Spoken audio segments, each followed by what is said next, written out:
नमस्कार मंडळी, स्वागत आहे तुमचं आमच्या चॅनलमध्ये। आवाज महामुंबईचा, शोध बातमीचा, कौल मनाचा।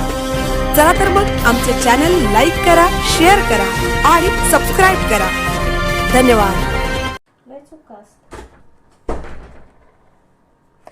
इनोव्हा कारने उभे असलेल्या वॅगनर कारला दिली जोरदार धडक। मुंबई गोवा महामार्गावर रायगडच्या माणगावमध्ये भीषण अपघात झाला। मुंबईच्या दिशेने गोवा बाजूकडे जाणाऱ्या इनोव्हा कारने उभे असलेल्या वॅगनर कारला 25 फूट लांब उडवलं। सुदैवाने कोणतीही जीवितहानी झाली नाही। घटनास्थळी पोलीस निरीक्षक राजेंद्र बोराडे व वाहतूक police HD Pande, DR Sherkar सह पोलीस प्रशासन दाखल। 2 वाहनांचे अतोनात नुकसान झाले आहे। आवाज महामुंबईचा चॅनलसाठी दीपक दबके, माणगाव।